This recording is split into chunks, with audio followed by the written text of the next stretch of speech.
ربیع الاول شریف کا بابرکت مہینہ اپنے اختتام کی طرف بڑھ رہا ہے، اور اس پورے ماہ مبارک میں اپنی بساط کے مطابق اور اللہ کی توفیق سے ہم نے کوشش کی ہے کہ حضور علیہ السلام کی مبارک حیات طیبہ کے مختلف گوشے جن میں یقیناً ہماری اصلاح کا سامان موجود ہے ان پر روشنی ڈالی جائے، اور حضور نبی کریم صلی اللہ علیہ وآلہ وسلم کے اس اسوہ حسنہ کو، آپ کی زندگی کے شب و روز کو اپنانے کا، آپ کی اطاعت کا اور اتباع کا حکم بار بار اللہ تبارک و تعالیٰ نے قرآن حکیم میں ارشاد فرمایا ہے، اور یہ ہمیں حکم ہے۔ بلکہ جس وقت یہود نے یہ کہا کہ ہمیں اللہ سے پیار کرنا ہے، ہمیں اللہ سے پیار کرنا ہے، محبت کرنی ہے، وہ تو ہمارا پروردگار ہے، لیکن اس حب الہی کے لیے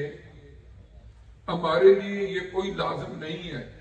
کہ ہم حضرت محمد مصطفیٰ صلی اللہ علیہ وآلہ وسلم کی بات مانیں، آپ کی اطاعت کریں، ہم خود ہی اللہ تعالیٰ کے برگزیدہ بندے بن جائیں گے، اس سے پیار کریں، ان کا ایک فلسفہ کہہ لیں، ان کا ایک نظریہ کہہ لیں، یا نبی کریم علیہ السلام کے ساتھ جو ان کے دلوں کے اندر ایک حسد و بغض تھا، اس کی وجہ سے انہوں نے یہ کہا۔ اب اس بات کا جواب اللہ نے قرآن میں دیا۔ ایک تو نے اپریشیٹ کیا گیا کہ اچھی بات ہے تم اللہ سے پیار کرنا چاہتی ہے، لیکن نبی کریم علیہ السلام کو فرمایا آپ اپنی زبان مبارک سے یہ اعلان فرما دیجیے،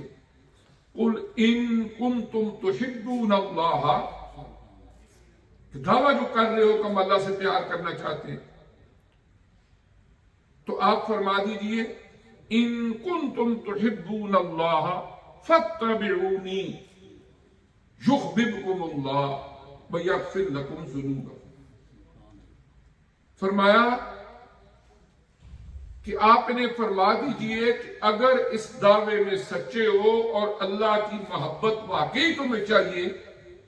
تو انہیں بتا دو کہ وہ اللہ پاک یہ فرما رہا ہے، اس کا ایک ہی طریقہ ہے کہ میری اتباع کر لو، نبی کریم علیہ السلام کی اتباع کر لو۔ اب جب یہ کر لو گے تمہیں ملے گا کیا؟ دو انعامات کا ذکر فرمایا۔ پہلے یہ فرمایا یحببکم اللہ، کہ تمہارا دعویٰ تو یہ ہے کہ ہم اللہ سے پیار کرنا چاہتے ہیں، لیکن انہیں بتا دو کہ تمہارا پروردگار کہہ رہا ہے اگر تم نے یہ رستہ اتباع نبوی کا اپنا لیا تو میں تم سے پیار کروں گا، میں تمہیں اپنا محبوب بنا لوں گا۔ اور دوسرا انعام فرمایا وہ بھی ان کو بتا دو وَيَغْفِرْ لَكُمْ ذُنُوبَكُمْ۔ یہ اتنا بڑا کام، اتنی بڑی سعادت، اتنا بڑا نیکی کا عمل ہے اتباع نبوی کہ تمہاری سابقہ زندگی میں جتنی کوتاہیاں، جتنی غفلتیں، جتنے گناہ ہوئے ہیں وہ رب اعلان فرما رہا ہے وہ سارے گناہ معاف کر دیں۔ مختلف قسم کے ایوارڈ سامنیز ہر دن ہوتی ہیں، ہر جگہ ہوتی ہیں، اسکولوں میں، کالجوں میں، اسی طرح سپورٹس میں فلاں کو فلاں ایوارڈ مل رہا ہے۔ جو ایوارڈ ہوتا ہے جب آپ دیکھتے ہیں کہ کسی کو اتنا بڑا انعام یا اتنا بڑا ایوارڈ مل رہا ہے تو یہ اس بات کی ضمانت اور علامت ہوتی ہے کہ کام بھی اس نے کوئی بڑا سر انجام دیا ہوگا۔ ایسا نہیں ہو سکتا کہ اتنا بڑا ایوارڈ، اتنا بڑا انعام ملے اور کام کوئی چھوٹا سا اس نے کیا ہو۔ اللہ نے دو ایوارڈ اس آیہ کریمہ میں ارشاد فرمائے۔ پہلا ایوارڈ یحببکم اللہ، اللہ تمہیں اپنا محبوب بنا لے۔ بندہ کمزور، ہم تو گناہگار لوگ ہیں، ہم اگر اللہ تبارک و تعالی کی نظروں میں ہی آ جائیں تو یہ اس کا کرم ہے، لیکن جب وہ ہمارا محب بن جائے اور ہم اس کے محبوب بن جائیں تو یہ دنیا کے اندر بھی ہمارے لیے سعادت ہے، اور کل جب سانس بند ہوگا، آنکھیں بند ہوں گی، روح کف سے انسری سے پرواز کرے گا، قبر میں دفن کر دیا جائے گا، تو اللہ کی جو ہمیں محبوب بنایا وہاں عشر کل سرا ساری منزلوں میں وہ اللہ پاک ہی ہے جو کرم فرمائے۔ اتنا بڑا ایوارڈ اللہ فرما رہا ہے میں تمہیں اپنا محبوب بنا دوں۔ اور دوسرا ایوارڈ کیا؟ وہ یہ ہے کہ بندے سے پتہ نہیں جانے میں انجانے میں، نون ان نون، کتنے گناہ غلطیاں کوتاہیاں آپ لوگوں سے ہوتی ہیں، ہمیں یاد ہی نہیں رہتی، تھوڑی سی یاد رہتی ہیں، باقی وقت کے ساتھ ساتھ آشیاء خیال سے بھی محو ہو جاتی ہیں۔ لیکن جس دفتر میں لکھی گئی ہیں کرامن کاتبین کی جو ڈیوٹی لگائی گئی ہے وہاں پر وہ محفوظ ہیں، اور اللہ فرما رہا ہے وَيَغْفِرْ لَكُمْ ذُنُوبَكُمْ، کہ وہ اللہ فرما رہا ہے تمہیں دوسرا ایوارڈ یہ ملے گا کہ اللہ تعالیٰ تمہاری زندگی کے سارے گناہوں کو معاف کریں گے۔ اور یہ کس کارنامے پر مل رہے ہیں؟ وہ کارنامہ کیا سر انجام دیا یا دو گے کہ جس کے نتیجے میں اللہ یہ وعدہ فرما رہا ہے، فرمایا کہ قُلْ إِن كُنْتُمْ تُحِبُّونَ اللَّهَ فَاتَّبِعُونِي يُحْبِبْكُمُ اللَّهُ۔ کیا فرما دیجئے اگر تم اللہ سے محبت کرنا چاہتے ہو تو میری اتباع کر لو، اور حضور علیہ السلام کی اتباع یہ وہ سعادت ہے جس کے نتیجے میں اللہ پاک یہ انعام دے رہا ہے۔ تو یہ کتنا بڑا کام ہو۔ اور عملی طور پر آپ دیکھیں کہ ہمارے لیے رول ماڈل جو شخصیات ہیں،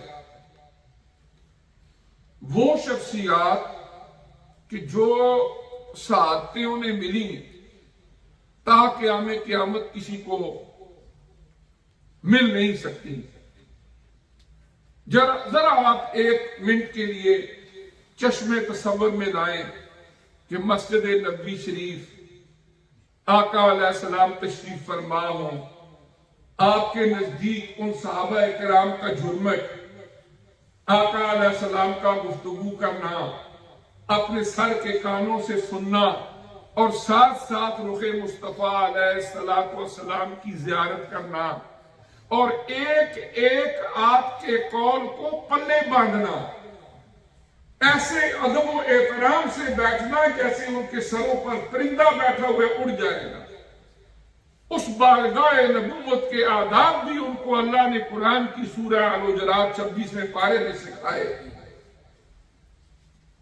کہ تم نے آقا علیہ السلام کی آواز سے اونچی آواز تک نہیں کرنی، آپ گھر میں تشریف فرماؤ باہر کھڑے ہو کر آواز بھی نہیں دینی، ہر درجے کا وہ ادب۔ اور پھر اللہ تعالیٰ نے انہیں دنیا میں بھی سعادتیں عطا فرمائی اور آخرت کے اندر بھی ان کو اعلیٰ ترین درجے عطا فرمائے۔ یہ نتیجہ کس بات کا تھا؟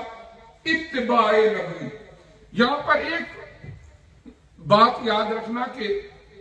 قرآن میں اتباع بھی آیا ہے، اطاعت بھی آیا ہے، اطیعوا اللہ و اطیعوا الرسول، اور اسی طرح اتباع جو بھی آیا کلمہ تلاوت کی اس میں اتباع کا بھی ذکر ہے۔ ان دونوں میں ایک فرق ہوتا ہے، اللہ کی اتباع ممکن نہیں، اللہ کی اتباع ممکن نہیں، اللہ کی اطاعت ہے، اور حضور علیہ السلام کی اطاعت کا بھی حکم ہے، اتباع کا بھی حکم ہے۔ اطاعت کیا ہوتی ہے؟ بات کو ماننا، حکم کو ماننا۔ اللہ نے ہمیں فرما دیا تمہاری اوپر نماز فرض ہے، اللہ کے اس حکم کو مان کے نماز کی ادائیگی ہم کرتے ہیں، یہ اطاعت ہے۔ اتباع ہوتا ہے کسی کے فٹ سٹیپس کو فالو کرنا۔ ایک بندہ چلتا جا رہا ہے آپ اس کے پیچھے پیچھے چلتے جا رہے ہیں، اس کو کہا جاتا ہے اتباع۔ اب یہ ممکن نہیں ہے کہ ہم اللہ تعالیٰ کی اتباع کر سکیں، اس کا ہم حکم مان سکتے ہیں، لیکن نبی کریم علیہ السلام کے فٹ سٹیپس کو فالو کرنا یہ دین ہے۔ قرآن پاک میں اللہ کریم نے فرمایا وَمَن يُطِعِ الرَّسُولَ فَقَدْ أَطَاعَ، کہ جس نے رسول کریم علیہ السلام کی اطاعت کر لی اس نے اللہ ہی کی اطاعت کی، اس لیے کہ اللہ کی ذات کا تعارف بھی آپ نے ہمیں کرایا۔ ہم اللہ کو بھی جانتے ہیں تو حضور نبی کریم صلی اللہ علیہ وسلم کی وجہ سے جانتے ہیں، کیونکہ جس اللہ کی ذات کا، لیکن مختلف مذاہب کے اندر خداؤں کا تصور ہے، کہیں پر کروڑوں خداؤں کا تصور ہے، کہیں پر صاحب اولاد خداؤں کا تصور ہے، فلاں اللہ کا بیٹا، فلاں اللہ کا بیٹا۔ ہم تو کسی ایسے خدا کو خدا نہیں مانتے جو صاحب اولاد ہو، اور نہ ہی ہم اس کو خدا مانتے ہیں کہ جو کروڑوں ہو۔ ہم تو ایک کو مانتے ہیں اور وہ وحدہ لا شریک ہے، اس کی ذات میں بھی اور اس کی صفات میں بھی کوئی شریک نہیں۔ ہم اس کے سوا کسی کے سامنے سجدہ بھی نہیں کرتے، ہم تو اس خدا کو مانتے ہیں، اس اللہ کو مانتے ہیں۔ تو جو اللہ کی ذات ہے اس کا تعارف ہمیں کس نے کرایا؟ حضور نبی کریم علیہ السلام۔ اور قرآن پاک میں اللہ تعالیٰ نے حضور علیہ السلام کو فرمایا ادعو الی سبیل ربک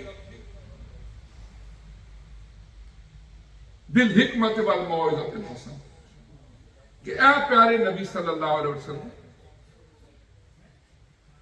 حکمت کے ساتھ، دانائی کے ساتھ اس مخلوق خدا کو اللہ کے رستے کی طرف دعوت، ادعو الی سبیل ربک، اپنے رب کے رستے کی طرف۔ اب مفسرین کرام نے لکھا کہ ایک سوال پیدا ہوتا ہے کہ جن لوگوں کو تبلیغ کی جا رہی ہے، جنہیں دعوت حق دی جا رہی ہے، کیا وہ ان کا پروردگار نہیں ہے، ان کا رب نہیں ہے؟ رب تو وہ ان کا بھی ہے،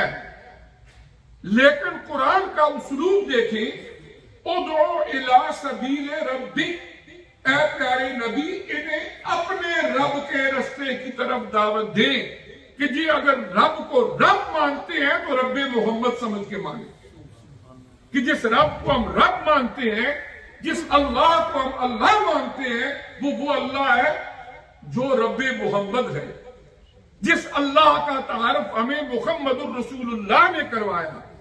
جس کے اوصاف و کمالات ہمیں قرآن میں اللہ نے کہ پیارے نبی کے سینہ اثر پہ قرآن نازل ہوا اور اس قرآن نے سکھایا۔ تو ادعو الی سبیل ربک بالحکمت والموعظۃ الحسنہ۔ تو اس طرح یہ ہے کہ حضور نبی کریم علیہ السلام کی اتباع اور اطاعت یہ دونوں لازم، اور اللہ کی اطاعت، کیونکہ اللہ کی اتباع پریکٹیکلی ممکن ہی نہیں ہے۔ اور پھر اس کے بعد یہ ہے کہ بہت سارے مواقع ایسے آئے صحابہ اکرام کی زندگیوں میں جو ہمارے لیے رول ماڈل ہے۔ افرادی قوت نہیں ہے، ساز و سامان نہیں ہے، لیکن حضور علیہ السلام کا حکم ہے یہ کرنا ہے۔ انہوں نے اس بات کو نہیں دیکھا کہ نتائج کیا ہوں گے۔ بعض اوقات انسان کی عقل کہ یہ ایک مصلحت انسان کو سکھاتی ہے۔ حضرت علامہ اقبال رحمۃ اللہ فرمایا تھا عقل قرباکم بپیش مصطفیٰ حسبی اللہ ہو کہ اللہ الکفا، کہ جب نبی کریم رؤوف الرحیم صلی اللہ علیہ وسلم کا حکم آ جائے، آپ کی بات آ جائے، اس وقت اپنی عقل کا سیکریفائس کر لیا کرو۔ یہ نہ سمجھو میری عقل نہیں مانتی، ہماری عقل جو ہے یہ تو ایک کمزور سی چیز ہے کہ آج ہم ایک بات سوچتے ہیں ایسے ہوگا، کل وہی رد ہو جاتی ہے، ایسا نہیں ہوتا۔ تو انسانی عقل کمزور ہے، لیکن صحابہ کرام رضوان اللہ تعالی علیہ اجمعین نے بالکل عقل کا جو بھی فیصلہ تھا اس کو ایک طرف رکھا اور حضور علیہ السلام کا جو حکم تھا اسے دل و جان سے قبول کیا۔ مثلاً آپ غزوہ بدر دیکھ لیں، مسلمانوں کی تعداد کم ہے، مسائل کم ہے، بالکل تھوڑا سا ساز و سامان ہے، جو مد مقابل ہیں ان کے پاس بہت سارا سامان، لوگ، کھانے پینے کی چیزیں، جنگی ہتھیار۔ آپ کا حکم ہوا، کسی ایک صحابی نے بھی کوشچن نہیں کیا ہم تھوڑے ہیں، ہم تو مر جائیں گے، کیا ہو جائے گا۔ لیکن جب وہاں میدان میں پہنچ گئے تو اللہ تبارک و تعالی نے فرشتوں کو حکم دیا، قرآن پاک کی سورہ الانفال پڑھ کے دیکھ لیں، اللہ نے فرشتوں کو حکم دیا کہ جاؤ ان کے ساتھ مل کے اللہ کے دین کی سربلندی کے لیے تم لڑو۔ اور بالآخر نتیجہ کیا نکلا؟ 1000 کے قریب وہ 313 یہ، لیکن اللہ تعالیٰ نے کامیابی عطا فرمائی۔ وہ کسی نے کہا تھا فضائے بدر پیدا کر فرشتے تیری نصرت کو اتر سکتے ہیں گردوں سے قطار اندر قطار اندر، کہ فرشتے تو صفے باندھ کے کھڑے ہیں، کمزوریاں تو ہمارے اندر ہے نا، کہ ہم اپنے آپ کو اس قابل بنائیں کہ وہ اللہ کے فرشتے آ کے ہماری مدد کریں۔ حضور نبی کریم علیہ السلام کی ولادت، آپ کا بعثت، آپ کا وصال مبارک، اللہ نے جو آپ کو شان عطا فرمائی۔ اصل کتابیں بڑی پڑھی ہیں، اخبارات کے اندر فیچر شائع ہوتے ہیں، آج کل سوشل میڈیا اس کے اندر بے شمار تقریریں، بیانات، الحمدللہ۔ کیا فائدہ ان کا اگر آپ اور میں نہ بدلے، اگر آپ کے اور میرے اندر بھی چینج نہ آئی، اس کا فائدہ کیا کتابوں میں لکھے رہنے کا؟ میرے گھر میں اگر سیرت کی کتابوں میں 10 وولیوم پڑے ہوئے ہیں، یہ فلاں نے لکھی ہے، یہ فلاں نے لکھی ہے، وہ سارے تقریریں کرنے کے لیے رہ گی، ان میں سے کچھ پڑھا، دیکھا، لوگوں کو بتایا، یہ جی ٹھیک ہے۔ سوچنے والی بات یہ ہے کہ نبی کریم علیہ السلام نے سب سے پہلے جس چیز پر توجہ دی وہ ہے فرد کی اصلاح، انڈیویجول،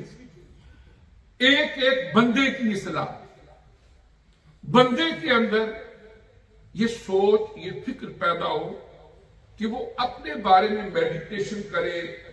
مراقبہ کرے، توجہ کرے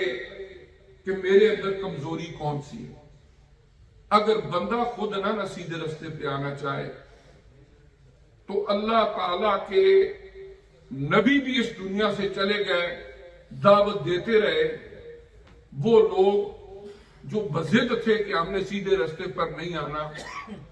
میدان بدر میں، میدان احد میں، دیگر غزوات میں یا طبی طور پر حرام موت مر گئے، جہنم اپنا ٹھکانہ بنا لیا، لیکن سیدھے رستے پر نہیں آئے۔ سب سے پہلی چیز ایک انڈیویجول کے لیے یہ ہوتا ہے کہ اس کے اندر ایک قرآنی ورڈنگ ہے، انابت، طلب، ڈیمانڈ، اندر سے ایک ڈیمانڈ اٹھے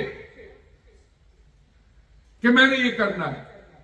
میں نے سیدھا بندہ بننا ہے، میں نے الٹے کام نہیں کرنے۔ جب اندر سے ڈیمانڈ نہیں اٹھتی، اندر سے اس کی اپنی انسپائریشن نہیں ہوتی، تو دنیا کی کوئی طاقت بندے کو ٹھیک نہیں کر سکتی، نہ تقریریں، نہ تحریریں۔ سب سے پہلا کام بندے کے اپنے اندر ایک احساس پیدا ہو جائے کہ میں نے، اور پھر اللہ پاک کیا فرماتے ہیں؟ اللہ پاک فرماتے ہیں جب بندہ وہ انابت الہیہ کا جذبہ لے کے چل پڑتا ہے تو اللہ اس کے لیے رستے کھولتا جاتا ہے، کھولتا جاتا ہے، کھولتا جاتا ہے، اسباب پیدا ہوتے جاتے ہیں، step by step, step by step اللہ تعالیٰ اس کو دماغ میں ڈال دیں گے۔ تو قرآن ٹھیک نہیں پڑھتا، جا کسی بندے سے قرآن ٹھیک کر، پھر اللہ تعالیٰ دماغ میں ڈال دیں گے تیری نماز کی درستگی نہیں ہے تو یہ ٹھیک کر لے، تو فلاں کر لے۔ اس طرح دنیا کے کاموں میں ہم کہیں پر بھی کمزوری فیل کرتے ہیں، گھر دیکھتے ہیں کہ یہ پلمبر کا کام ہے، اس کو یہ ٹھیک کروا لیں، یہ دیوار تھوڑا لگ رہا ہے، کسی وائٹ واش والے کو بلائیں، یہ بڑی ٹھیک ہو جائے، فلاں بلڈنگ کا کام ہے، یہ اچھی نہیں لگ رہی دیوار، اس کو یہ کر لیں۔ کرتا ہے نا بندہ، ریپیئرنگ تھوڑی تھوڑی ہوتی رہتی ہے۔ اسی طرح جو شخصیت کی کنسٹرکشن ہے، پرسنالٹی ڈیولپمنٹ، اس کے لیے بھی سب سے پہلے بندے کے اندر خود احساس پیدا ہو، اس کے اندر عقائد مضبوط ہوں، اللہ کو صرف روایتی طور پر ماننا ہی نہیں کہ ساتوں آسمانوں سے اوپر کوئی ہوگا، یہ ہوگا وہ ہوگا، نہیں، وہ اللہ جس کو ہم مانتے ہیں وہ فرماتے ہیں وَنَحْنُ أَقْرَبُ إِلَيْهِ مِنْ حَبْلِ الْوَرِيدِ، اللہ پاک فرماتے ہیں ہم آپ کی شارک سے بھی زیادہ قریب ہیں، وَهُوَ مَعَاكُمْ أَيْنَمَا كُنْتُمْ، قرآن فرماتا ہے تم جہاں کہیں ہوتے ہو اللہ تمہارے ساتھ ہے، جب کوئی بھی ساتھ نہیں ہوتا بظاہر اللہ پھر بھی تمہارے ساتھ ہے۔ پھر قرآن میں اللہ پاک فرماتا ہے وہ بصیر ہے، وہ سمیع ہے۔ ایک عورت کا واقعہ 28ویں پارے میں آتا ہے، انہوں نے اپنے خامند کی ایک شکایت کی آ کے حضور علیہ السلام کی بارگاہ میں، 28ویں پارے کے آغاز میں جب اس نے آ کے شکایت کی کہ میرا خامند اس عمر میں مجھے چھوڑنا چاہتے ہیں، اس قسم کی باتیں انہوں نے کی، حضور نبی کریم صلی اللہ علیہ وآلہ وسلم خاموشی سے بیٹھے رہے، کیونکہ اس ایشو پر اگر قرآن کی کوئی آیت نازل نہیں ہوئی۔ تو جو میں بات عرض کرنا چاہتا ہوں وہ یہ ہے کہ اللہ تبارک و تعالیٰ نے قرآن میں فرمایا جب وہ عورت آپ سے بات کر رہی تھی تو آپ کا اللہ اس کو سن رہا تھا۔ کیا پیارے نبی، وہ آپ سے آ کے اپنی شکایتیں کر رہی تھی کہ میرا یہ معاملہ ہے، میں مسلمان ہوں، میں اس ایج میں ہوں، میرا خامن میرے ساتھ یہ رویہ رکھتا ہے، شکایت کر رہی تھی، تو قرآن کیا فرماتا ہے کہ اللہ اس کو سن رہا تھا۔ اسی طرح جب ایک آدمی یہ نظریہ پختہ کر لیتا ہے کہ اللہ تعالیٰ کی ذات مجھے دیکھ رہی ہے، میرے جو بھی عمل ہے، میں تنہائی میں ہوں، میں ایسے گوشے میں کوئی نہیں دیکھ رہا، اللہ مجھے دیکھ رہا ہے، اب اس کے بعد پھر اس کے اندر ایک احساس پیدا ہو جائے کہ یار میں نے نہیں یہ رستہ ہے، میں نے سیدھے رستے پہ آنا ہے۔ اللہ نے انسان کو ول پاور دی ہے، جب بندہ تہیا کر لے نا وہ بڑے بڑے مرحلے سر کر سکتا ہے، نہیں تو پھر دو ہی رستے ہیں، اما شاکر اما کفورا۔ جب اللہ نے پیدا کیا تو اس نے فرما دیا یا تو میرے شکر گزار بندے بن جاؤ، پھر یا دوسرا رستہ ہے کفران نعمت کرنے والے، اس طرف چلے جاؤ جو آپ کی مرضی ہے۔ دیکھو نا حضور علیہ السلام کی کیا خواہش تھی کہ جتنے لوگوں کو میں تبلیغ کرتا ہوں، ان تک پیغام پہنچاتا ہوں، یہ سارے مسلمان ہو جائیں، یہ کیوں اپنے آپ کو جہنم کی آگ کی طرف لے جا رہے ہیں؟ قرآن میں بار بار فرمایا گیا حضور نبی کریم علیہ السلام کو کہ آپ نہ کوفت کریں ان کے بارے میں، انک لا تہدی من احببت، فرمایا پیارے نبی ضروری نہیں جس کے بارے میں آپ کی خواہش ہو کہ اس کو ہدایت مل جائے اس کو ہدایت مل بھی جائے۔ انک لا تہدی من احببت، کہ ہدایت دینا اللہ کا کام ہے، اللہ کے نبیوں کا کام بھی یہی کہ اللہ کے دین کی حق بات کو اپنی بساط کے مطابق ان کے دل و دماغ تک پہنچا دینا۔ حضرت نوح علیہ السلام قرآن میں پڑھ کے دیکھ لیں، 950 ایئرز صرف اللہ کا پیغام مخلوق تک پہنچاتے رہے۔ اس معاشرے کے جو بڑے بڑے سرمایہ دار تھے وہ ٹھٹھے مذاق کرتے رہے، یہی کہتے رہے کہ ہم آپ کی بات نہیں مان سکتے، آپ کو ماننے والے یہ غریب غربا لوگ ہیں، ہم ان کے ساتھ بیٹھے تو ہماری سٹیٹس کو کا مسئلہ ہے، ہم نہیں کر سکتے۔ تو 950 سال کے بعد تنگ آ گیا اس قوم سے، بد دعا کی جو قرآن میں ذکر ہے، رب لا تذر علی الارض من الکافرین دیارا، اے اللہ پاک ان کا کوئی گھر کافروں کا اس زمین پر باقی نہ رہے۔ پھر اللہ نے ان کی اس بد دعا کو بھی قبول کیا،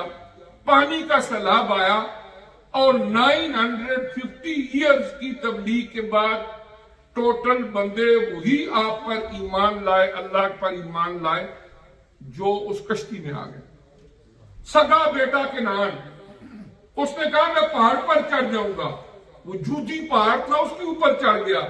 لیکن اللہ کی طرف سے جب عذاب آیا تو وہاں بھی پانی پہنچا اور وہ وہاں غرق ہو گیا۔ ان کا سگا بیٹا جس کا نام تھا کنعان،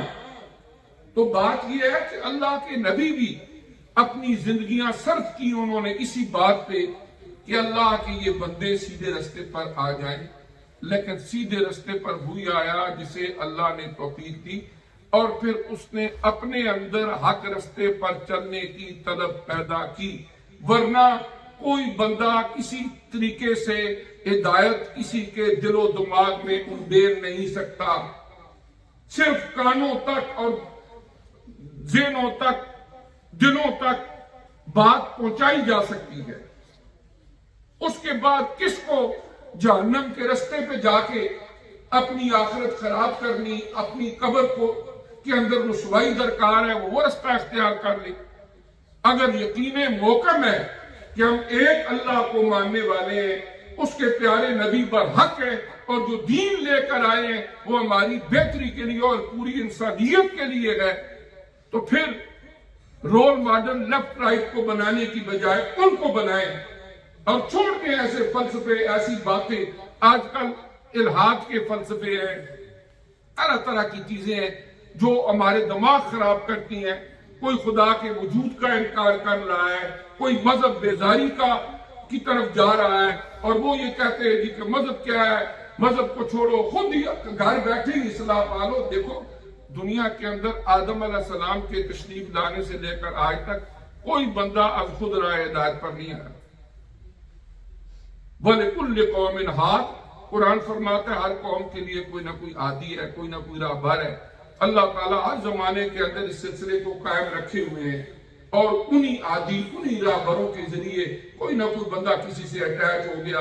اگر وہ اللہ والے ہیں اللہ پاک انہیں بھی اللہ والا بنا دیتا ہے۔ بڑے بڑے بزرگوں کے احوال و واقعات پڑھ کے دیکھ لیں، بڑے بڑے ڈاکوؤں، چوروں، ایسے لوگوں کے، شرابی کبابی لوگوں کے واقعات پڑھ کے دیکھ لیں، اللہ نے ان کی زندگیاں بدلی اور ولایت کا اعلیٰ ترین منصب انہیں مل گیا۔ تو بات یہ ہے کہ تھوڑا سا وقت ہے زندگی کا، پھر اللہ کے حضور ہم نے پیش ہونا ہے۔ اسی طرح